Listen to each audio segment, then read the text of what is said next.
নমস্কার, কেমন আছেন সবাই? আশা করি সকলেই ভালো আছেন। আমি চুমকি আরও একবার আমার চ্যানেলে আপনাদের সকলকেই স্বাগত জানাই। আজকের ভিডিওতে আমি আপনাদের এই যে ব্লাউজের ব্যাকের ডিজাইনটা আপনারা দেখতে পাচ্ছেন, এই ডিজাইনের পুরো কাটিং এবং স্টিচিং আপনাদের সঙ্গে শেয়ার করব। এই ব্লাউজের যে ফ্রন্টের পার্ট আছে, ফ্রন্টের পার্টে আমি দেখিয়ে দিয়েছি ব্লাউজে কিভাবে প্যাড বা কাপ অ্যাটাচ করতে হয়। তো সেই ভিডিওর লিংক আপনারা এই ভিডিওর ডেসক্রিপশন বক্সে গেলেই খুব সহজেই পেয়ে যাবেন, অথবা আই বাটনে ক্লিক করলেও ভিডিওর লিংক পেয়ে যাবেন। তো চলুন ভিডিওটি স্টার্ট করা যাক। আর এই ধরনের আরও নতুন নতুন ভিডিও যদি দেখতে চান অবশ্যই কিন্তু আমার চ্যানেলটিকে সাবস্ক্রাইব করে নেবেন এবং অবশ্যই বেল বাটন অন করে রাখবেন। প্রথমে আমি লাইনিং কাপড়টাকে ডবল করে ফোল্ড করে নিয়েছি। এরপরে ব্লাউজের লম্বার মাপ নিয়ে নিচ্ছি এখানে 14 ইঞ্চিতে। এখান থেকে আমি পুটের মাপটা নিয়ে নেব 6.5 ইঞ্চি। তো ব্লাউজের ব্যাক পার্টটা আমি আজকে বোট নেকে বানাবো, সেই কারণে 6.5 ইঞ্চিতে পুটের মাপ রেখেছি। এরপর এখান থেকে আর্মহোলের মাপও 6.5 ইঞ্চিতে নিয়ে নিলাম। এখান থেকে আমি ছাতির 4 ভাগ নেব। ছাতি আছে 34, তার 4 ভাগ হচ্ছে 8.5, 2 ইঞ্চি হচ্ছে এক্সট্রা কাপড়, আর 1 ইঞ্চিতে এখান থেকে আমি আর্মহোলে শেপ দিয়ে দিলাম। কোমরের 4 ভাগ নিয়ে নিচ্ছি। কোমর আছে 28, তার 4 ভাগ হচ্ছে 7, 2 ইঞ্চি হচ্ছে এক্সট্রা কাপড় এবং 1 ইঞ্চি হচ্ছে ব্যাক পার্টে টেকিং দেওয়ার জন্য নিলাম। গলার চওড়াটা এখান থেকে নিয়ে নিচ্ছি 3 ইঞ্চিতে। গলার লম্বার মাপটা এখান থেকে আমি রাখছি 3.5 ইঞ্চি। এরপরে এখান থেকেও চওড়ার মাপটা নিয়ে নিচ্ছি 3 ইঞ্চিতে। এরপরে এটাকে একটা বক্স বানিয়ে নিয়ে গলার রাউন্ড শেপটা আমি দিয়ে দিচ্ছি। তো ব্যাক পার্টের ডিজাইনটা কাটিং করার জন্য আমি এখান থেকে 7 ইঞ্চিতে একটা দাগ দিচ্ছি। এরপর এই 7 ইঞ্চির মিডিল পয়েন্ট বের করব। 7 ইঞ্চির মিডিল পয়েন্ট বের করার জন্য টেপটাকে এইভাবে হাফ করে এখান থেকে একটা দাগ দিয়ে দেব। এখান থেকেও আমি এইভাবে একটা চওড়ার মাপ নেব। তো আমি এখানে চওড়াটা রাখছি 3.5 ইঞ্চি। এরপরে এটাকে একটা নিমকি কাটিং এর মতো বানিয়ে নিচ্ছি। তো এটা কি কাটিং বলে যদি কেউ জেনে থাকেন অবশ্যই কিন্তু আমাকে কমেন্ট করে জানাবেন। তো যেমন ভাবে আমি দাগ দিচ্ছি এই দাগ বরাবর প্রত্যেকটা মাপ আমি কাটিং করে নেব।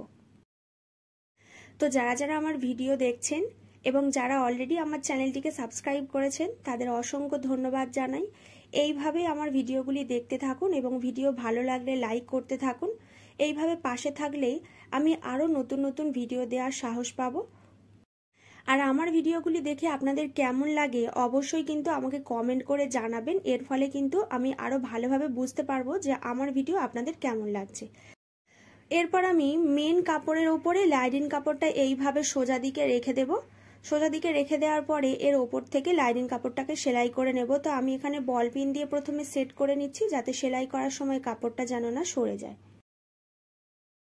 আমি কিন্তু এখানে ব্লাউজে কোনো রকম পট্টি ইউজ করছি না। এখানে কোমরের সাইড থেকে প্রথমে 1/2 ইঞ্চি করে এইভাবে সেলাই করে নিচ্ছি। এরপরে যেমনটা ডিজাইন আছে ডিজাইন বরাবর সেলাই করে নিতে হবে।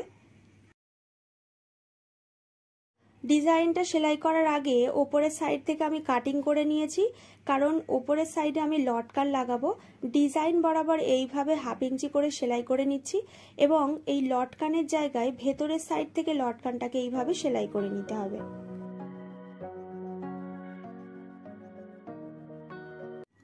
একই রকম ভাবে আরো একটা দিকের পার্ট কিন্তু সেলাই করে নিচ্ছি।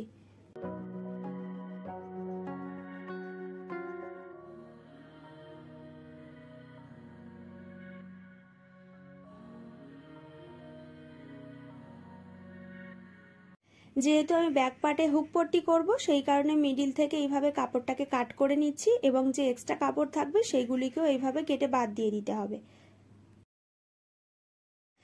এরপর এক্সট্রা কাপড়গুলিকে কেটে বাদ দেওয়ার পরে ছোট ছোট করে কাট দিয়ে দিতে হবে। কাট দেওয়ার ফলে আমি যখন লাইনিং কাপড়টা উল্টে নেব লাইনিং কাপড়টা কিন্তু ফিনিশিং দিয়ে উল্টে যাবে এবং কাজের ফিনিশিংটা আরো বেশি সুন্দর হবে।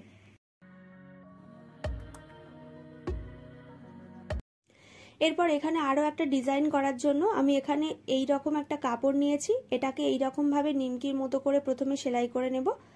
সেলাই করে নেবার পরে এর ভেতরের সাইড থেকে ঠিক এইভাবে ডিজাইনটাকে রেখে সেলাই করে নিতে হবে।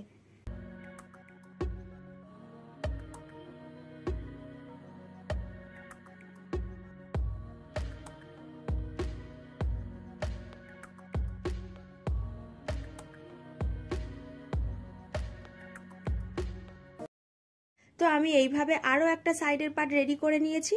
তো আজকের ভিডিওটি আপনাদের কেমন লেগেছে আমাকে কিন্তু অবশ্যই কমেন্ট করে জানাবেন, এবং যদি ভিডিওটি ভালো লেগে থাকে অবশ্যই কিন্তু ভিডিওটি লাইক করবেন, কমেন্ট করবেন এবং শেয়ার করে দেবেন। তো আজকের মতো ভিডিওটি এইখানেই শেষ করলাম। সবাই ভালো থাকবেন, সুস্থ থাকবেন।